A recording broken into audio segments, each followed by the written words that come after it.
Is this one of the world's most dangerous millennials?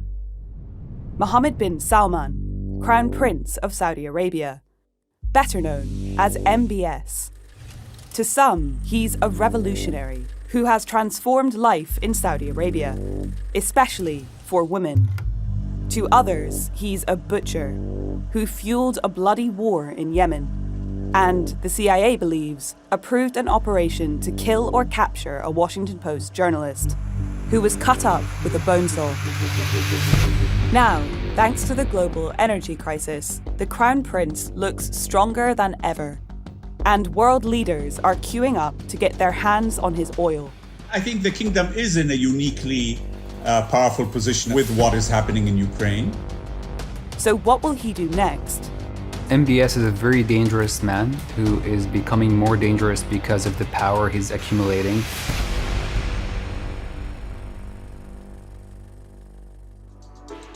After hours in Saudi Arabia, men and women mixing freely, and a female DJ on the decks. The Economist's Nicholas Pelham was filming the scene. I think I had to do a double take. It was really quite an astonishing sight. Just a few years ago, all this would have been illegal. Public entertainment was banned, and unmarried men and women were not allowed to socialize. Saudi Arabia, for all the time that I've known it, until about the last 5 or 6 years, has been a society where public space was ruled by religious police. What I found so hard to grapple with was just how normal it all felt. I don't understand how you can live with one set of values and then supplant them with another as if nothing had really happened. In the past, Saudi Arabia was governed according to a strict interpretation of Islam. Clerics controlled everything, from social life to the role of women. The kingdom really was ruled through a joint venture, if you want, between the royal family and the hardline religious establishment. And it was an ultra-conservative establishment. Controlled education, controlled the public narrative. That was until the rise of Mohammed bin Salman. The young crown prince stripped the clerics of their power, increased women's rights, including giving them the right to drive, and all in a radically short period of time. If you look at it in a historical context of what societies had to go through to neuter their conservative right-wing religious class, that usually only happened with civil wars. This has all happened without a single cleric being, killed or no violence on the streets. And I think that is virtually miraculous, really. So who is the man behind these changes? MBS is a millennial who enjoys flaunting his wealth. He splashed out over £200 million on a French chateau. The Economist was given a rare chance to sit down with him in 2016 and found a prince ready for power. There wasn't a single question that he shied away from. His responses were imaginative and detailed, and he was forthcoming. And I think what came across perhaps most stridently was a sense of conviction. He really believed in his ability to change the kingdom. Despite his confidence, few could have predicted MBS's rise. In Saudi Arabia's ruling dynasty, the House of Saud, power usually passes sideways, from brother to brother. MBS's father, Salman, had several older brothers ahead of him in line for succession. But when two died, he was able to take the throne, opening up the way for MBS to succeed him. Although he still had several older half-brothers ahead of him in line for the throne. It wasn't clear that the line of succession was going to pass from one generation to the next. And if you were going to move to the next generation, there were many princes who were far better known. Mohammed bin Salman was an unknown quantity. But his father, Salman, had a soft spot for him. So when he became king in 2015, he increased MBS's portfolio. These are just some of the titles he was given.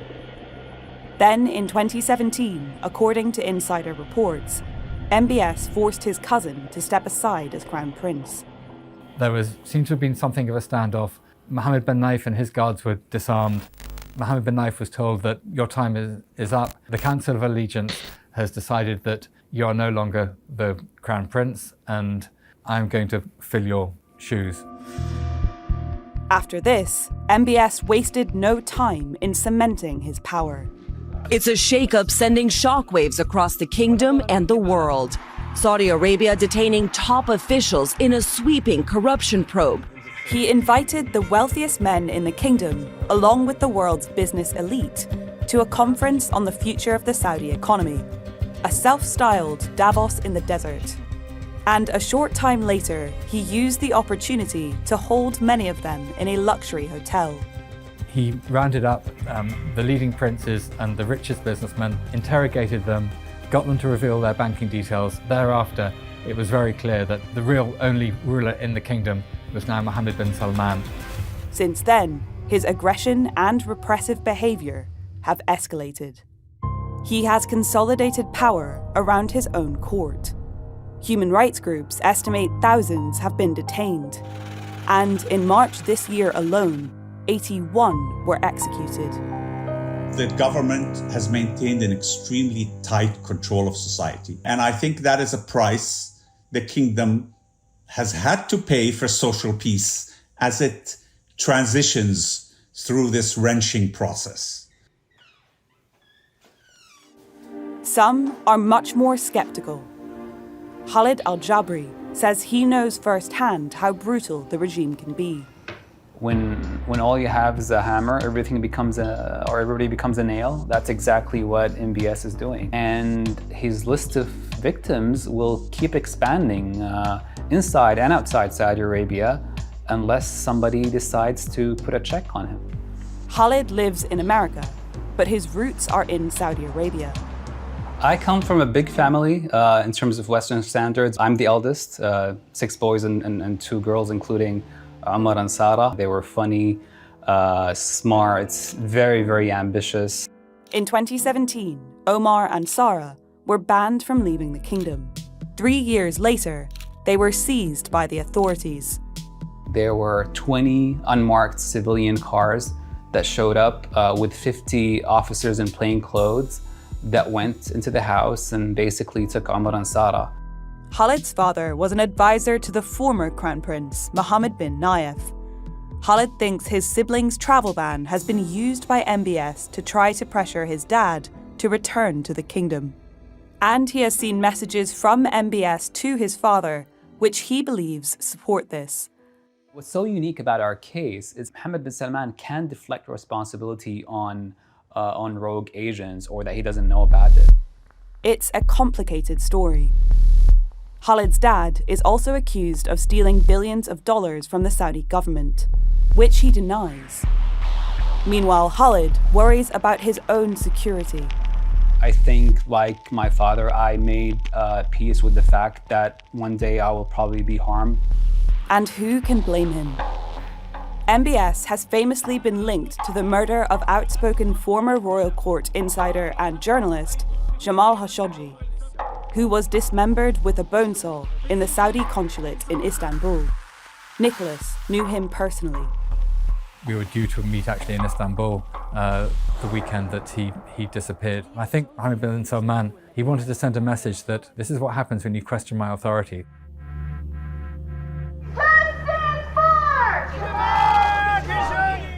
MBS has said he takes responsibility for the murder, but denies ordering it. For a time, it looked like the killing could jeopardize the kingdom's relationship with one of its closest allies, America. We were going to, in fact, make them pay the price and make them, in fact, the pariah that they are. Saudi Arabia has long been a strategic ally in the Middle East. Successive presidents have happily sold arms to Saudi leaders.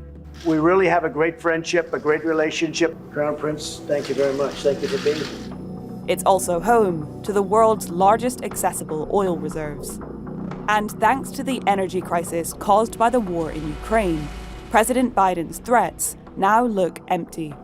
The message from Ukraine has been that the global economy still depends on oil from the Gulf.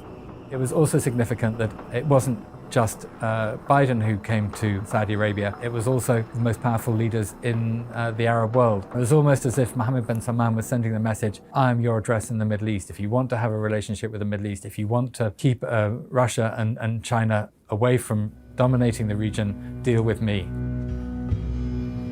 So where might change come from? Let's start in the kingdom itself. There may be little overt opposition, but some, including religious hardliners, are unhappy with his reforms. Mohammed bin Salman really is ruling by fear. I saw it on my recent visits more than I've ever seen it before. It does beg the question, as it has for other totalitarian leaders in the Middle East, how long can you continue to rule by fear and by force? And at what point could there be a breaking point? Another weak point is the economy. Since taking power, he has dedicated himself to diversifying the kingdom away from oil, with everything from tourism to flashy eco-cities, like Neom. You see ancient lands. We see the world tomorrow. This is Neom. But despite the glossy PR promises of new cities in the sand, unemployment is still in double figures, while many of the oil-related subsidies Saudis have traditionally enjoyed are gone. He hasn't really had much success in diversifying revenues. The kingdom is still heavily dependent on oil and looks as if it will be for the foreseeable future. So what does that mean if he can't deliver? And if you see a rise in economic frustration, there's a huge question mark as to whether that could also translate into political frustration. So what about threats beyond the kingdom? The most immediate is right on his doorstep, in Yemen. As defense minister back in 2015, one of the first things MBS did was intervene in a bloody war to crush Houthi rebels, who were being supported by the kingdom's arch-rival, Iran. But 7 years on, the Houthis have forced the better-armed Saudis into a ceasefire, which still leaves the kingdom looking exposed. Well, the kingdom is very vulnerable. Houthis have been succeeding in getting through, although Saudi air defense have improved their game considerably over the past couple of years. But still, the kingdom is a very wide geographic space, and that makes it particularly vulnerable to drones and other projectiles that come either from Iran or from Iran's proxies. But perhaps the greatest threat to the Crown Prince might be MBS himself. He's shown himself to be ego-driven, aggressive, and impulsive. And perhaps it's only so long before he makes a fatal misjudgment. Is it his own recklessness? Is it his own brutality?